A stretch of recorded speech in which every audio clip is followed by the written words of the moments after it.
This is the press kit for Sniper Elite Resistance. So this came actually wrapped in a French resistant flag, and it's to celebrate the game launch of Sniper Elite Resistance, which launched today. And it's full of a bunch of World War II related stuff. So we're going to unbox it today and check it all out. So here's the flag, and that's the resistance symbol in the middle. I think they've added the eagle on there. I don't think that would have been part of it, but actually I'm not entirely sure. And this is a cool bag, but unfortunately I can't really use it because the eagle on the bag here I think looks a little bit too like something else. So don't want to really be seen out of this, but it's a nice bag nonetheless. And in here we have a whole bundle of stuff. So let's start with the top pocket. And we've got something wrapped in linen.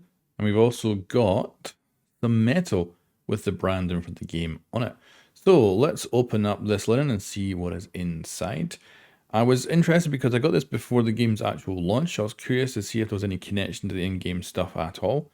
So in here we actually have stuff like shaving kit and utensils, all marked as props, so of course not to actually use them for real life things. And there's a razor there, but again it's a prop one, no actual blades in it. So let's see what else we have. So of course we got that metal with the branding on it, so we'll take a look at that now and see what we have. So that's really cool, a nice little linen kind of, probably something they would have had something like that in World War II. And this I think is more modern, but correct me in the comments if I'm wrong. This might well have been used during the time of World War II. So this is a cooking pot, and it's set up in a way that it unfolds into a handle. So of course you can hold it very easily when you're cooking stuff up. And it also works as a bowl as well. So you can easily dish out all your meals that you're going to be having. And I'm very curious if this would have been the actual style they would have used in World War II. And yeah, I think this would have cooked up food really quite lovely. And I think it's a real one. I don't think this is actually a prop. I think this could be used for real stuff. And they've gone ahead and they've hit it obviously with a blowtorch to try and make it look like it's been used. But apparently on a campfire that is extremely small, but extremely hot as well. Up next, we have ourselves what looks to be a leather wallet. So we'll take a look at that. And it has yet again branding for Sniper Elite on it. And that looks really nice. We've also got some money in here too. And they are francs. Of course, unfortunately not usable these days, but these are of course fakes. But France switched over to the euro a while back. So no more francs. But I guess that's probably what they looked like. They look extremely cartoony. But I don't know if that is how they looked back then. It probably is, to be honest with you. But very nice leather wallet. Might actually use that. I'm not one to use a wallet much these days, but when I do need one, I don't usually have a decent one hanging around, so might just use that. Up next, we have a selection of different stuff. We've got a t-shirt. We've got the Acme clicker, which I'll definitely be showing you closer because it was used to identify friend or foe when you were parachuting behind enemy lines. You've also got a top secret letter, which is on a poster, and this poster is going to be important in the game. As you collect them, you can unlock side missions.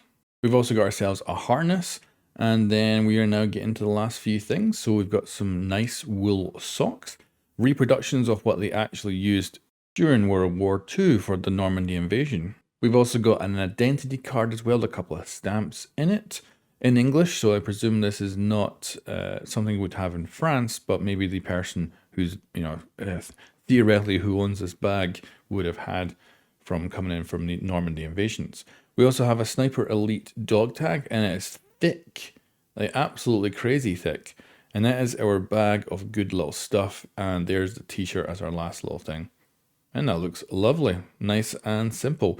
But we're not finished. We got one last thing to show off, and that is the clicker. This is by far the coolest thing because in World War II, during the Normandy invasions, they parachuted a whole bunch of troops behind enemy lines.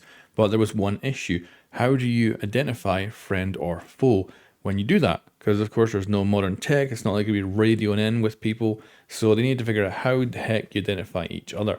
So they made clickers, and these were made in England. And this one here was made on the machine that made the same ones that went to Normandy with the same dies and everything. Now, unfortunately, this doesn't actually play any part in the story of the game, which is a real pity. It would have been cool if maybe at some point you find some US troops and you ID yourself using this thing. That'd have been cool, but it unfortunately doesn't play a part in it. However, it is a really cool piece of tech. It's just two pieces of brass, and It is incredibly loud. Have a listen to this. So I was amazed how loud this is. I've actually dialed it back for this video just to make sure it's not too loud. But the way it would work out in World War II behind enemy lines is you would click it, and if there was not the right response, which I believe was supposed to be like 2 clicks back, then the soldiers you're close to are bad guys. And if you did hear clicks back, you would know there was friendlies around you. And I think I believe it was the case that they would click these, and then they would just hear all these clicks all around them, and they would know that they were surrounded by friendlies, which is pretty cool. So this was the government's solution to potential friendly fire incidents, which would have happened a lot during World War II. And originally this was actually simply a kid's toy, and it was retooled a little bit and made into this. So really cool to check out. I've never seen anything like it before.